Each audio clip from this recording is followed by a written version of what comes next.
Ang mga kwento ng pag-ibig, kwento ng buhay at kwento ng pag-asa dito sa Barangay Love Stories. Love Stories.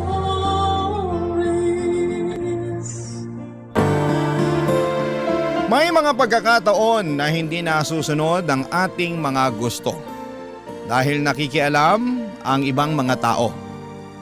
Para sa iba ay mas maganda ang sinasabi nila. Ikaw kabarangay, susundin mo ba ang sinasabi nila? O mas tiwala ka sa sarili mong pasya? Dear Papa Dudut, ako nga pala si Mimi, 17 years old at malapit nang maging ganap na dalaga. Malapit na akong maging 18 at alam nyo naman na siguro marahil ang ibig sabihin nito. Legal na ang edad ko. Mas malaya na ako kumpara noon.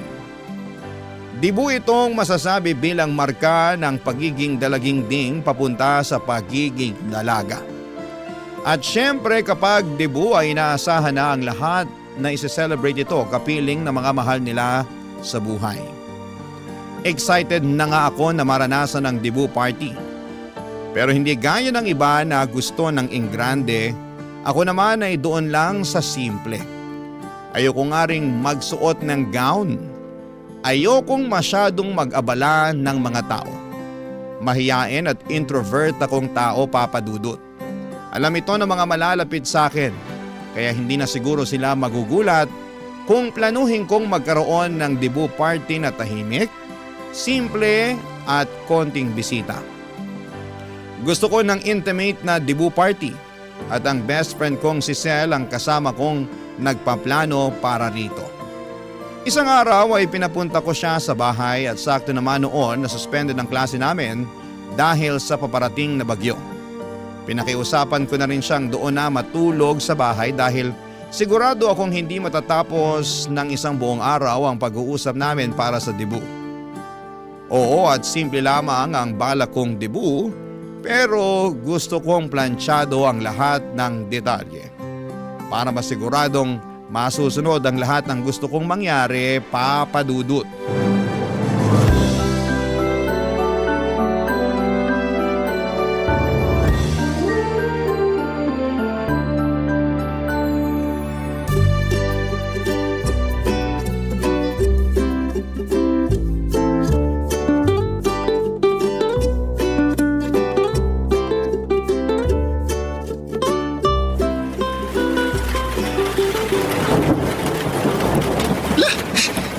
Bumuhos ang ulan, dumating na ang bagyo.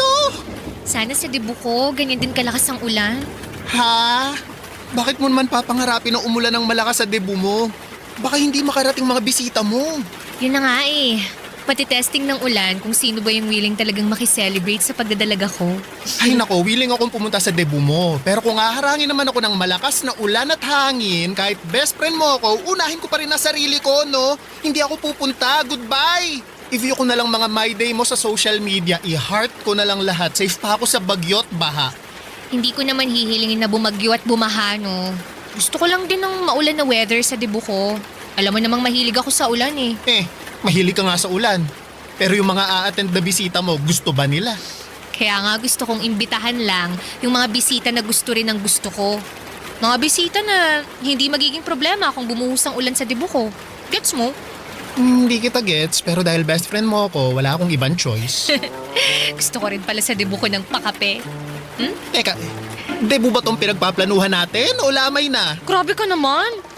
Gusto ko lang talaga ng kape kaysa sa alak. Masarap yung partner yun pag umuulan. Alam mo, ang kampante mo mag-isip na uulan talaga sa birthday mo, no? Kahit hindi umulan, meron pa ring pakape.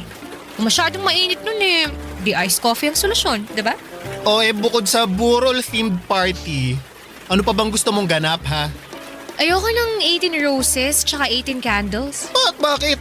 Hindi na debut kung wala yun. Gusto ko 18 sampagita at 18 chocolates, diba? Sampagita, ano ka, santo? Kanina pamburo lang gusto mo, ngayon naman pang altar, pang novena. Makinig ka muna kasi. Alam mo namang paborito kong inaamoy ang sampagita, diba?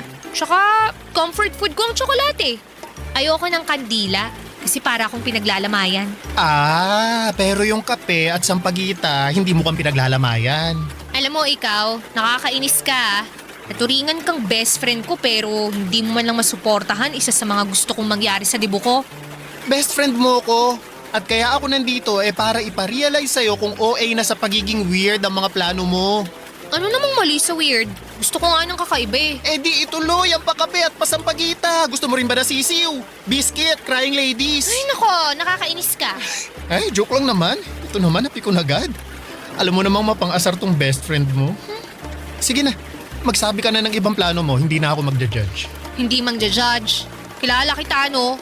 Kahit hindi ka magsalita, kita ko pa rin sa mukha mo kapag nanghuhusga ka na. Parang may subtitle yung mukha mo palagi kapag may nilalait ka Huwag ako, uy! Alam mo naman na palang ganito ako, tapos sa akin ka palalapit para dyan sa mga weird na plano sa debut mo. Kung bakit naman kasi ikaw pa tong napili ko maging best friend Ay, wow Umuwi na lang kaya ako, no? Bakit? Kaya mo bang suungin ng bagyo ngayon, ha? Sige na. Anong gusto mong kape sa debut mo? Benguet o Arabica? Nagpatuloy kami sa pagpaplano ni Sel para sa dibo ko. Hindi ko naman siya nakitaan pa ng panghuhusga sa mga gusto kong mangyari. Takot lang niya na pauwiin ko siya sa gitna ng bagyo papadudot. Sinabi ko sa kanya na gusto kong tanggalin sa listahan ang mga tradisyonal na pagse-celebrate ng debut ng isang Pinay. Ayoko rin ng mga pasayaw, isang malaking X to para sa akin na introvert. Gusto ko lang na sa bawat mesa ay merong kapeng nakahanda. May mga chicheryang paborito ng bawat tao sa mesa. Para sa akin, masarap isabay ang kape at chicherya. Nagtatalo kasi ang tamis, pait at alat. Hindi ko alam kung matutuwa ang mga bisita ko noon at kung parehas kami ng panlasa.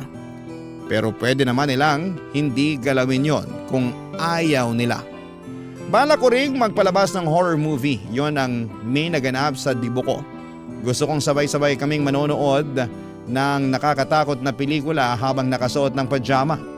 Opo, pajama party din ang gusto ko. Sabi ko sa inyo ayoko ng gown. Walang magga-gown, simple lang at komportable dapat ang suot ng mga bisita ko. Pero kailangang lahat ng babae nakasuot ng tiara o korona.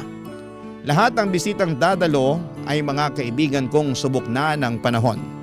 Ayoko ring mag-imbita ng mga matatanda na. Lahat ka-batchmate ko dapat. Kasi sila lang din naman ang makakaunawa sa mga plano ko. Para sa weirdo na debut party ko. Planchado na nga namin ni Sel ang mga plano papadudot. Hanggang sa biglang sumingit si nanay sa usapan namin ni Sel.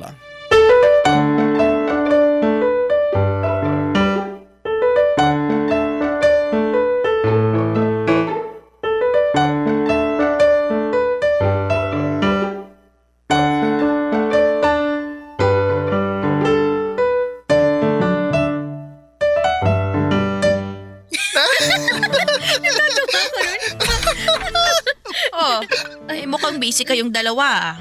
Hindi naman masyado, Nay. Inaayos lang namin yung listahan ng mga bisita para sa dibo ko. Sinama mo ba sa listahan si Kap? Yung kapitan po ng barangay natin? Alam nga naman kapitan ng barko, ikaw talaga Mimi. Bakit ko po siya iimbitahan? Hindi ko naman po siya kilala. Ang gusto po ni Mimi, tita, ay yung mga kaklose niya lang po ang maimbitahan sana. Di i-close niya si kapitan. Simulan mo nang makipaglapit sa kanya, Mimi, bago ang debut mo. Para naman kapag may ayuda sa barangay tayo ang mauna sa pila. Ganun ang ginagawa ni Kumaring Lita. Oo nga pala. Imbitahan mo si Kumaring Lita ko ha. Malakas ang kapit nun sa munisipyo. Makakatulong siya sa atin sa mga permit na ganyan. Nay, ayoko po kay Aling Lita. Alam niyo namang lagi ako nung pinapahiya sa tuwing bumibili ako sa store niya. Mukha na raw akong 30. Ang aga ko raw nabulok. Ay, sinabi niya rin sa'yo yun? Ganon din ang sinabi niya sa akin Ang oily nga raw ng mukha ko, talo ko parawang lechon sa piyesta. Walang filter ang bunganga. Abay, bakit ba kayo nasasaktan sa mga sinasabi niya? Totoo naman na magayos ka rin kasi, Mimi, para hindi ka nagmumukhang trentahin. Hindi mo naman siguro ikamamatay kung gagamit ka ng lipstick o magpapakulay ka ng buhok. At ikaw naman, Sel, magkano lang naman ang pulbo sa tindahan? Gumamit ka noon para hindi ka nagmamantika. Aray, grabe naman si tita. Abay, wala rin filter ang bunganga ko. Pero lahat ng lalabas sa bibig ko makakatulong sa inyo. Kaya ikaw, Mimi, makinig ka sa mga payo ko ha. Idagdag mo na sa listahan si Kap at Kumaring Lita. Magpapasalamat ka sa akin balang araw kapag sila ang ginawa mong backer kapag may kailangan tayo. At saka yung si Kap, magpapahiram niya ng mga, monoblock na upuan at mesa. Magagamit natin yun sa multipurpose hall sa barangay. Malay mo, mag-donate din ng mga tolda. Multipurpose hall? Oo, ay doon natin isi-celebrate yung debut mo. Ano ka ba naman, bata ka? Kala ko naman maayos na yung pagpaplano ni Sel sa party mo. Mukhang kailangan ko pa rin umasikaso niyan para sa'yo. Ay, nako. Ay, okay naman na po ang mga plano, tita. Gusto lang ni Mimi ng intimate o maliit na party para sa debut niya. Konting bisita at konting handa lang talaga. Ayaw niyo po ba yon? Makakatipid kayo. Abay, sino bang nagsabi na kailangan magtipid? Alam mo, minsan lang ang debut, kaya hindi dapat magtipid ang mga magre-regalo o mag-i-sponsor sa atin sa mga party-party na ganyan. Nay, gusto niyo bang ipagastos sa ibang tao ang debut ko? Nakakahiya yun. Ay naku anak, sa panahon ngayon, hindi na dapat pinaiiral pa ang hiya. At saka, uso na yung mga ganun-ganun ngayon ha. Yung mga nag-i-sponsor sa mga party, ginagawa na yun ng mga vlogger. Nay, hindi naman po ako vlogger. Ay, huwag ka nalang kumontra, Mimi. Ako na nga lang tong nagmamalasakit para mabigyan ka ng bonggang debut tapos gaganyan ka pa. Nay, hindi ko naman po kailangan ng bonggang Ay, debut. manahimik ka na. Kailangan mo yon. Ay mo lang tanggapin kasi nahihiya ka. Ay, basta. Ilagay mo rin pala sa listahan ng bisita sina Konsehal Pedro at Konsehal Dong. Sino pong mga yan? Abay, mga konsehal natin yan. Kailangan nilang dumalo. Malay mo, may pakimkim sila sa'yo. Alam mo, ay balita ko, galante raw ang dalawang yan. Kaya wag na wag ka magkakamali na hindi sila imbitahan, ha? Tsaka, personal kang pumunta sa bahay para imbitahan sila. Mag-ayos ka. Wag kang oily-oily para si Sel. Ay, nadamay na naman ang mukha ko. Ay, kailangan mong imbitahan ng mga malalaking tao. Dahil bumubuo ka ng koneksyon sa kanila. Hindi natin alam kung balang araw kailanganin natin ng tulong nila. Sa panahon pa naman ngayon, ang hirap pag wala kang kakilalang backer. Siya. Lalabas lang ako saglit para pumunta sa barangay. Malambing ko lang si Ka para sa multipurpose hall. May yung mga bilin ko ha.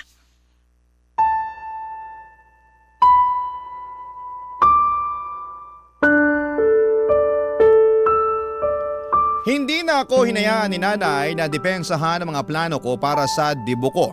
Tulad ng dati, siya pa rin ang nasunod sa mga kagustuhan niya. Nagkatinginan na lamang kami ni Sel. Ang mga mata ni Sel ay kitang-kita ko na parang nagsasalita at sinasabing inaasahan na niya na ganon nga ang mangyayari. Ganon talaga si nanay. Hindi na ako nagulat pero nasaktan lang.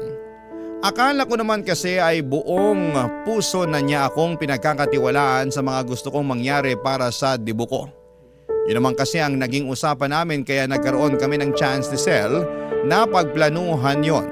Pero bigla na lamang siyang pumasok sa eksena at binura lahat ng pinaghirapan naming gawin. At parang wala lang yon sa kanya. May pagka-controlling si nanay, sa bahay namin siya lang ang batas. Kami ni tatay tahimik at tagasunod lamang niya. Hindi po kami mayaman, Papa Dudut, yon ang sigurado ako. Kaya nga gusto ko lang ng tahimik at simpleng selebrasyon para sa debut ko. Para rin naman yon sa aming pamilya. Kaya lang ay ayaw naman ni nanay dahil alam niyang meron siyang ibang tao na malalapitan at magagatasan. Ganon ang ugali niya noon pa man. Lagi siyang kumakapit sa ibang tao para sa mga kagustuhan niya. Lagi niyang gustong ipagkalandakan sa ibang tao na bongga ang buhay namin kahit malayo yon sa katotohanan. Kaya gumagawa siya palagi ng paraan para magkaroon ng koneksyon sa ibang taong mas mataas sa amin para lamang masuportahan ang pagiging social climber niya. Pero pati ba naman sa sarili kong debut, Papa Dudut, ay gagawin niya. Barangay Love Stories. Barangay Love Stories. Mahilig manggamit si nanay ng mga tao. Masigurado lamang na makuha niya ang kanyang gusto. Naalala ko pa noong bata pa lamang ako ay madalas niya akong tinutulak sa mga ninong at ninang ko kahit na hindi naman Pasko. Kapag kinakapos kami, lagi niya akong pinapadalaw sa mga ninong at ninang ko at wala silang magawa kundi ang mag-abot ng pera sa akin kahit na labag naman sa kanilang kalooban. Bata pa lamang ako ay natutunan ko nang basahin ang mga mukha ng mga taong hinaharap sa akin ni nanay. Ewan ko. Pero parang yon ang proteksyon ko para malaman kung tama pa ba ang ginagawa namin ni nanay.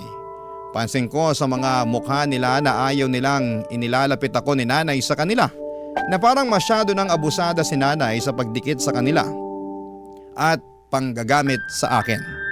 Sa pagkakaalam ko ay meron akong 30 ninong at ninang. Sinadya yun ni nanay para marami ang tumulong sa akin kapag kailangan ko ng panggastos.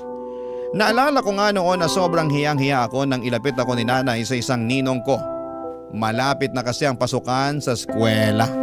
Nagkataon na kakabayad lang ni nanay at tatay ng mga bayarin sa bahay, kaya kinapos kami sa pambili ng gamit sa eskwela. Kaya naman naisip niyang lapitan si Ninong Densyo. Sa pilitang humingi si nanay ng pangbili ng mga gamit ko. Panay ang tangginoon ni Ninong Densyo dahil nasa ospital ang kanyang anak at kapos din ito. Sinumbatan siya ni nanay at nagpaawa sa dulo na may responsibilidad din siya sa akin dahil siya ang ikalawang magulang ko. Hiyang-hiya ako noon kay Ninong Densyo lalo't nagipit na siya ni nanay. Nag-abot si Ninong Densyo ng 200 piso.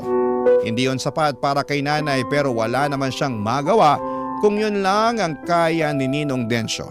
Ang pagiging garapal ni nanay sa mga ninong at ninang ko ang dahilan, Papa Dudut, kung bakit gusto ko na agad na magdalaga. Dahil sa nakasanayan ng mga Pinoy, kapag nagdalaga o nagbinata na ang inaanak mo ay hindi mo na obligasyong mag-abot. Pero mukhang hindi ganon ang gustong mangyari ni Nanay Papa Dudut.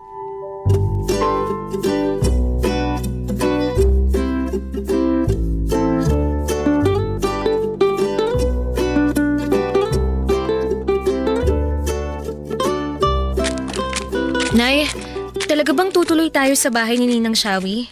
Abay, oo naman. Bakit naman tayo aatras? Andito na tayo, oh. Kumatok ka na. Dali mo. Nay. Ay, talaga namang ikaw bata ka, oh. Tanggalin mo na nga yung pagiging mahiyain mo. Wala kang mapapala kung uugaliin mo yan hanggang pagtanda. Katok na.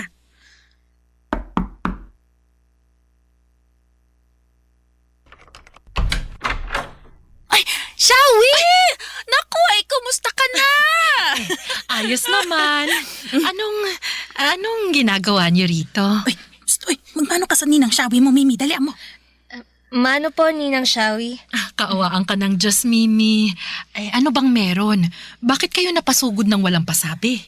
Ay, hindi mo na ba naaalala? Ay, malapit na ang debut ng inaanak mo, oh. Kailangan na andong ka, ha? Ay, oo nga pala. Naku, dalaga na tong inaanak ko. Ano bang wish mo sa birthday mo, Iha? Simple. Alam mo, Mare, gusto niya ng pera na pangdagdag ng pambili ng gown o pa-hair and makeup na rin. At kung kaya pa, padagdag na lang din ng pambayad sa photographer para meron siyang itatagong memory sa debut niya. Mas maganda yata kung magre-renta na lang ng gown. Isang beses lang naman gagamitin eh. Hindi praktikal na bumili. Gusto mo bang mawalan ka ng space sa cabinet mo, Mimi? Oo nga po Ay, okay lang naman din ang renta. Pero magkano ba ang willing mong ibigay na cash sa inaanak mo? Para naman matansya namin kung paano ibabudget yung gagastusin sa debut. Teka. Ako ang gagastos para sa gown at makeup ni Abay, Mimi? oo, pati sa photographer. Teka. Bakit ako? Ay, bakit naman hindi? Ikaw tong pinaka-generous na ninang ni Mimi. Hindi ba, anak? Sagot. Nay. At saka magkano lang naman yun kung tutuusin? Kulang-kulang mga 10,000. 10,000! Ay nako, hindi ka ba marunong makinig? Kulang-kulang 10,000. Hindi saktong 10,000. Ikaw talaga, Shawi. Hanggang ngayon bingi ka pa rin. Teka ha. Ginugulat mo naman ako sa gusto mong mangyari, kumare. Medyo malayo pa naman ang debut, kaya kalma ka lang. Kaya mo pa yung pag-ipunan. Huwag ka magulat, ha? Uy, may time ka pa naman para paghandaan yung ibibigay mo kay Mimi. Ninang Shawi, kung ano na lang po ang kaya nyo, hindi ko naman po kayo uubligahin. Mimi, nag-uusap pa mga matatanda, hindi ka dapat sumabat. Ay, baka naman pwede nating pagsalitain si Mimi. Kasi tama naman siya eh. Hindi mo ako pwedeng obligahin dahil marami rin akong gastusin na kailangan gawin. Ay, grabe naman. Samantalang nung binyag nitong si Mimi, tanda ko pa ha, ikaw lang tong hinayaan kong mag-uwi ng kalahati ng ulo ng lechon at lahat ng natirang bihon at puto. Tapos ngayon pagdadamutan mo ang pagdadalaga ng inaanak mo? Naku, wag ka naman sanang manumbat, kumare. Sa tingin ko naman marami na rin akong naibigay kay Mimi. Taon-taon, kahit hindi Pasko, nag-aabot ako sa tuwing dinadaanan ko siya rito sa bahay. Ayaw mong manumbat ako, pero ano yung ginagawa mo? Panunumbat din naman yan, hindi ba? Sayang naman pala ang pagpunta ko rito napahiya lang tong anak kong si Mimi. Kung kailang huling beses na magbibigay ka ng regalo sa inaanak mo saka ka patatanggi. Sa pagkakaalam ko, turo ng mga lolo at lola natin noon, huwag pagdadamutan ng mga inaanak dahil bibigat daw ang buhay mo. Sobra ka namang manakot. Wala akong 10,000 rito. Pero kaya ko magbigay ng 4,000 piso. Kaya lang sa katapusan ko pa maibibigay. Sakto sahod ng kumpare mo. Abay, dagdagan mo naman ng 1K. Ayaw pang kalahatiin O sige, para kay Mimi. Naku, kung hindi lang mabait tong inaanak ko sa akin, hindi ako papayag sa gusto mo. Mabait naman pala tong si Mimi sa'yo Bakit hindi mo nalang isaradong 7K? Ako na bahalang humingi sa ibang mga ninang niya ng mga kulang. Sagad na yung 5K, Mare. Kung ayaw mo pang tanggapin, mas mabuti pang magsulian na lang tayo ng kandila.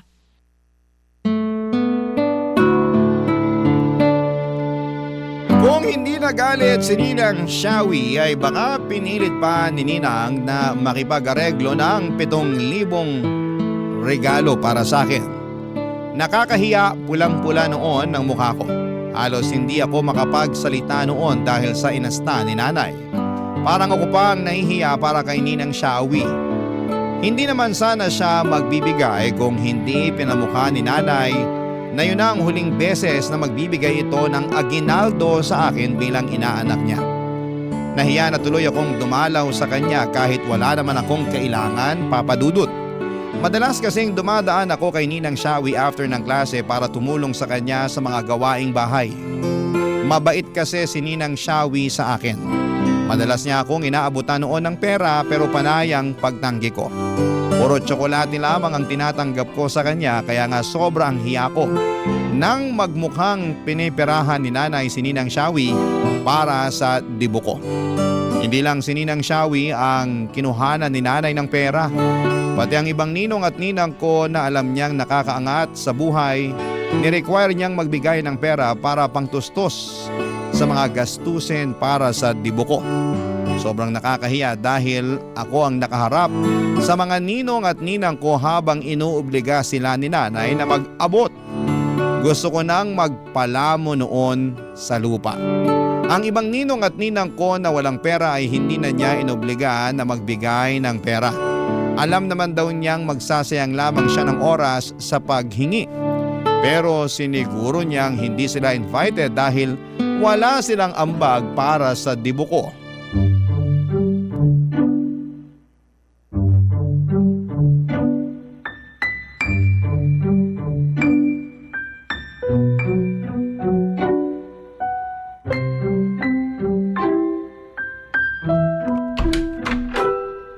Nay, Tay, andito na po ako.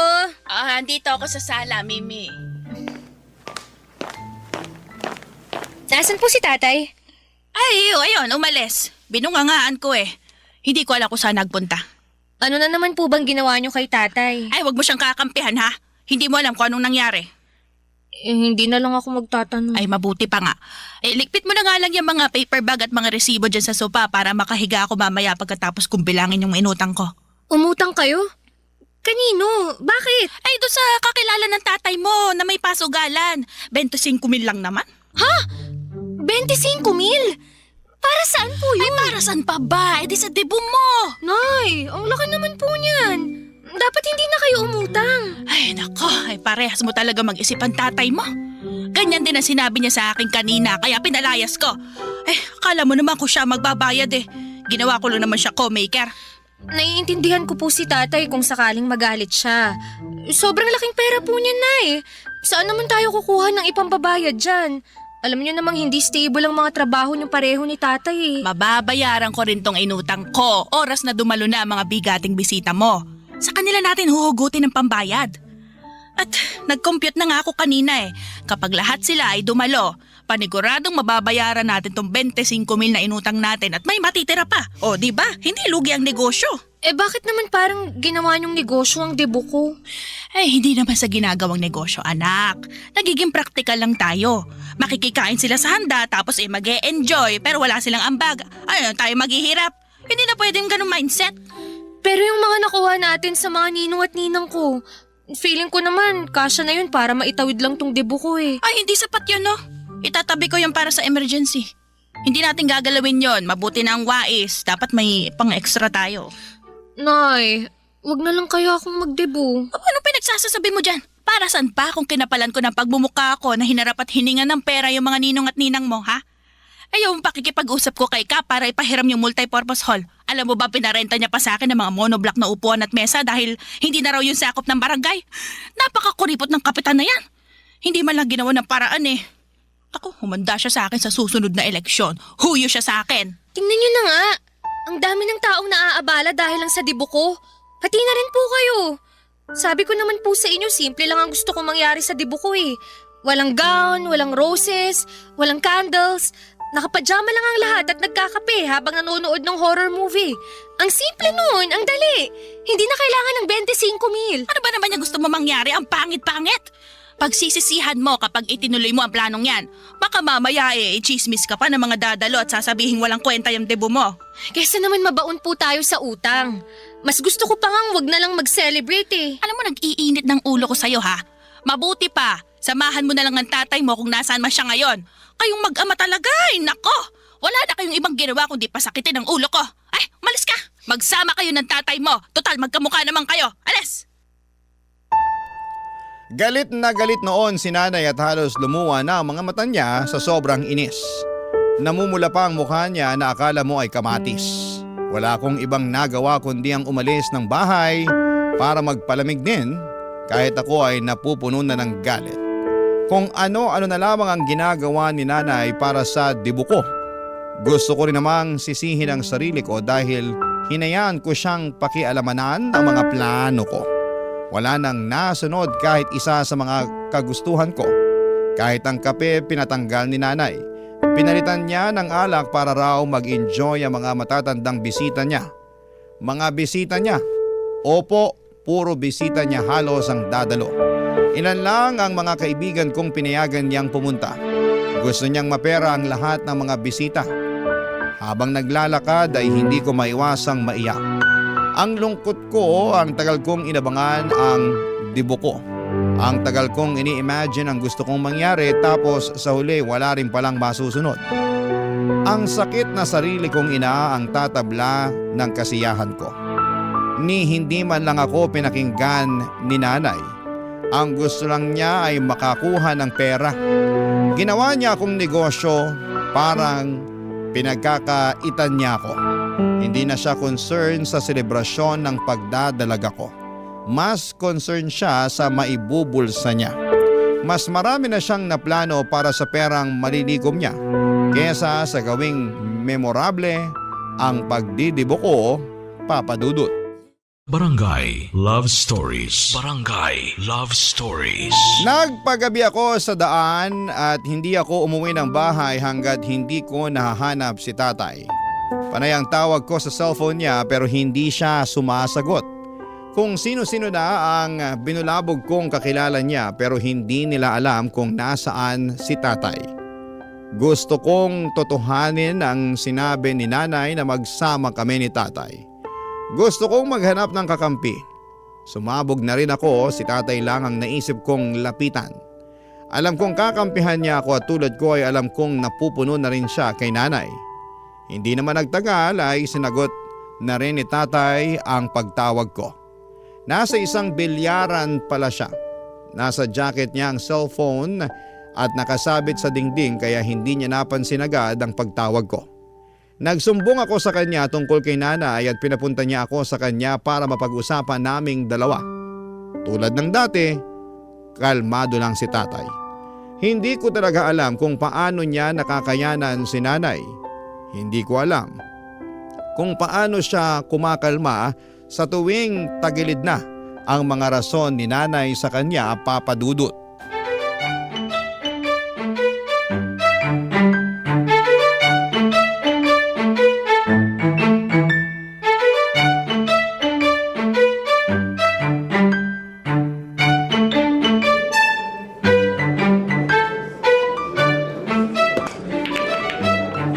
Kumusta nanay mo? Ayun, bungangera pa rin. Kaya nga nilayasan ko na agad bago pa maging Armalite na unlimited ang bala ng bunganga niya. Hindi ko nga alam kung paano nyo natitiis ang pagbubunga nga ni nanay. Mabait naman kasi nanay mo. Maalaga at masikaso. Marami rin siyang sinasakripisyo para sa atin na sa tingin niya kailangan natin. Pero minsan po ba, Tay? Nagtanong siya kung kailangan ba talaga natin yung ginagawa niya. Napagtalunan niyo na naman ba yung debo mo? Sobra na kasi, Tay eh. Hindi na lang siya nakontento sa mga hiningi niyang pera sa mga ninong at ninang ko. Aba umutang pa ng 25,000 sa kakilala niyo. Alam ko yan. Nagulat din ako, kamagalala. Pero kilala mo naman ang tatay mo, di ba?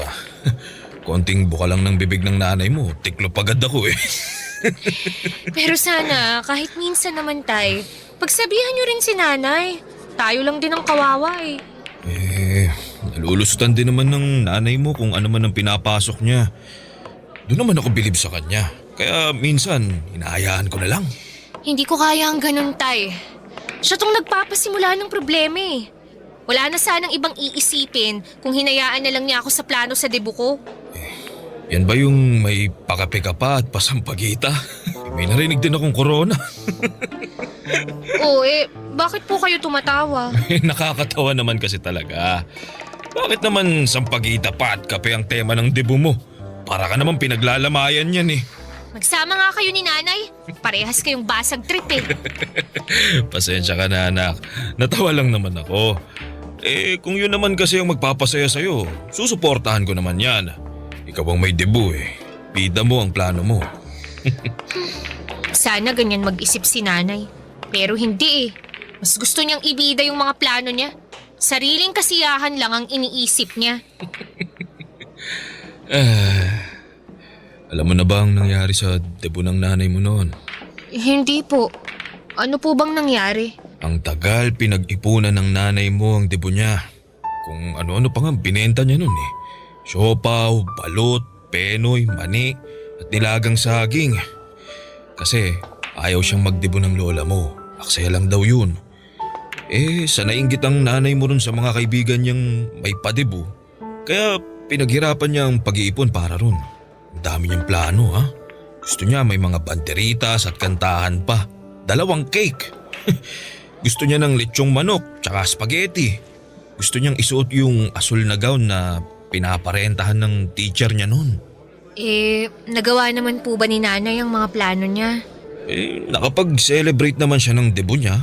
Pero hindi sa paraang gusto niya. Ano pong ibig niyong sabihin? Kasi nagkasakit ang lolo mo noon. At kinailangang gamitin yung naipong pera ng nanay mo para madala sa ospital ang lolo mo. Wala naman siya nagawa. Panganay ang nanay mo eh. At alam nilang may naitabi siyang pera. May natira naman po bang pera para sa debut niya? Ang alam ko wala. Kaya nagbenta uli siya ng kung ano-ano. Pati tabo at balde sa bayan. Nagbenta na rin siya. Pero hindi kinaya. Ano na lang pong nangyari sa debut ni nanay? Ayun. Nakabili siya ng mga tinapay na putok, margarine at tinitimplang orange juice. May kaibigan siyang nagboluntaryo na gumawa ng mga bulaklak gamit ang crepe paper para madekorasyonan yung debut ng nanay mo. Ako rin ang nagpahiram ng stereo para naman may musika sa debut niya. Nakasuot lang din siya ng simpleng bestida na pangsimba dahil hindi niya na nirentahan pa yung gown na pangarap niya. Nakakaawa naman pala si nanay. Ang masakit pa, kinantsawan at nilahit pa siya ng mga dumalong bisita noon. Pinagchismisan ng ilang araw sa barangay namin yun. Nakikikain na nga sila, ganun pa gagawin nila. Kaya nalungkot ang nanay mo nun. Halos di lumabas ng bahay yun. Kaya sana maintindihan mo anak kung bakit ganon kagusto ng nanay mo na maibigay sa'yo ang engranding debut. Dahil siguro, kahit man lang sa'yo maranasan niyang matupad ang minsang pangarap niyang selebrasyon. Nalungkot ako sa mga nalaman kong nangyari kay nanay noon, Papa Dudut. Doon ko palang naintindihan kung bakit ganon siya kakontrolling pagdating sa debut ko. Parang sa akin siya bumabawi sa mga bagay na hindi niya nakuha sa selebrasyon ng pagdadalaga niya. Lumambot ng puso ko dahil doon gusto ko na lamang sumunod sa mga kagustuhan niya. Kung para sa ikakasaya niya ay ayos na ako roon.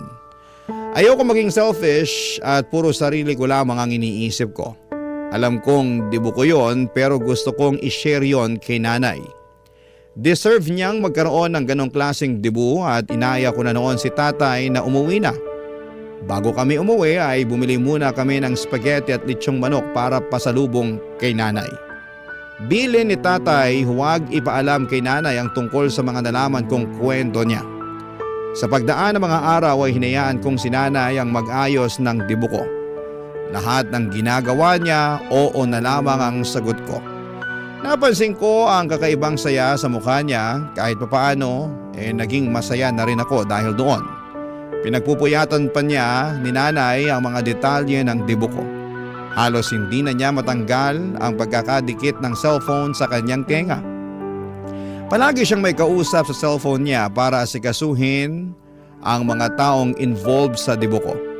Hanggang isang araw ay nakita kong stress na siya. Mukhang may hindi magandang nangyari. Nilapitan ko siya at kinausap ko, Papa Dudut.